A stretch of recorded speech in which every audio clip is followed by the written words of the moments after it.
The horrifying secret behind Anne Askew's execution wasn't just the brutality of her death.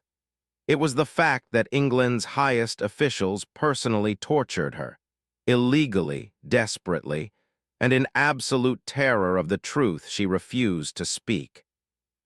Because what Anne Askew knew could destroy nobles, topple a queen, and rewrite the future of England.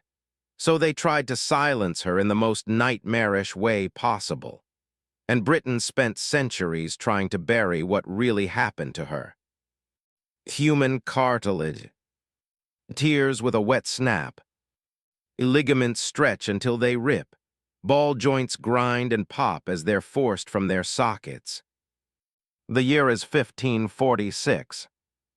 A 25-year-old woman hears these sounds coming from her own body. She's strapped to the rack inside the White Tower, one of only 2 women in the tower's 900-year history ever tortured this way. Her wrists bleed through the ropes. Her ankles are swelling purple.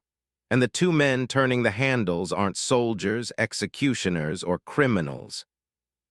They're the Lord Chancellor of England and his deputy, both wealthy, educated, powerful men, breaking every law in the kingdom as they try to tear a woman apart with their own hands. And why? Because Anne Askew knew something they feared more than treason. Henry VIII is dying, obese, infected, paranoid, rotting alive with an ulcer beneath his leg that produces a pint of pus every day.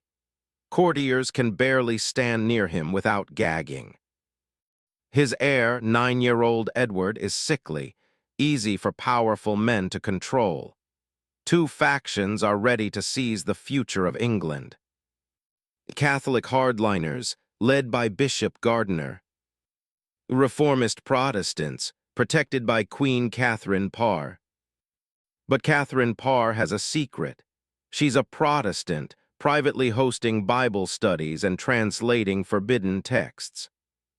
If Gardiner can prove her a heretic, he can destroy the entire reformist movement.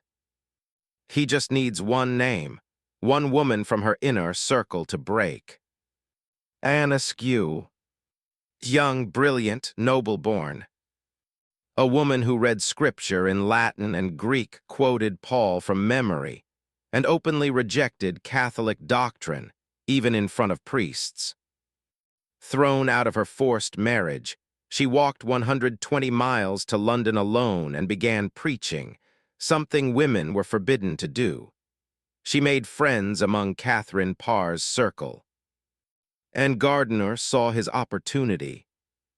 Arrested under the brutal 6 Articles Act, Anne faced interrogation from Bloody Bonner. She outsmarted him. She quoted scripture he couldn't argue with. She embarrassed him. So Gardiner sent 2 men who didn't tolerate failure. Thomas Wriothesley, Lord Chancellor. Sir Richard Rich, infamous betrayer of Thomas More. Their goal wasn't confession. Their goal was names, names that could destroy a queen. Anne refused to name anyone. So they dragged her to the most feared device in England. The professional torturer began turning the wheel, slowly stretching her limbs until the joints began to separate. Anne screamed. Bone popped from socket, ligaments shredded. Sir Anthony Kingston, Lieutenant of the Tower, shouted, "Stop, this is illegal." He reminded them. They had no warrant from the king. Women were almost never racked. What they were doing could cost him his life. But Wriothesley didn't care. He ripped off his ceremonial robe, rolled up his silk sleeves, and along with Rich, took the handles themselves.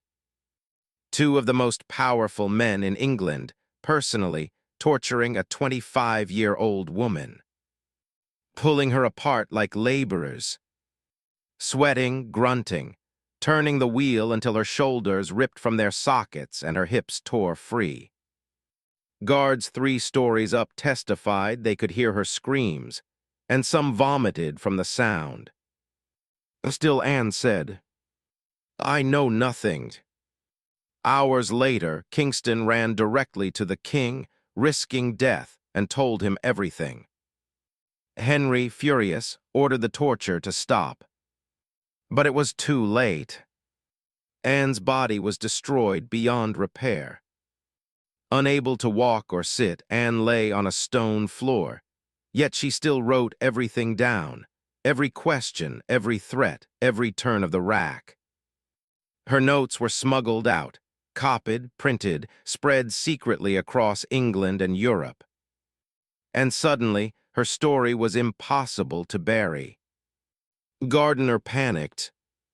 They needed her dead before her words spread further. They executed her as fast as possible. July 16, 1546, Smithfield. A massive crowd. Anne was carried in a chair. She could no longer stand. She had to be chained upright, her body too broken to remain vertical on its own.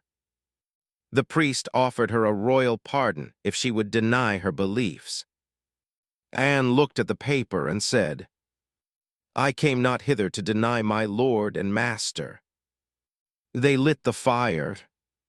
A bag of gunpowder on her chest ended it quickly. Anne Askew died at 25 years old. But the men who tried to erase her made one fatal mistake. They let her words escape. Her writings became a bestseller in Protestant Europe. Her name became a symbol of resistance, defiance, courage stronger than torture. She saved a queen. She exposed corruption. She proved that absolute power can break bones, but not conviction. And 478 years later, we remember her, while the men who tortured her are remembered only as monsters.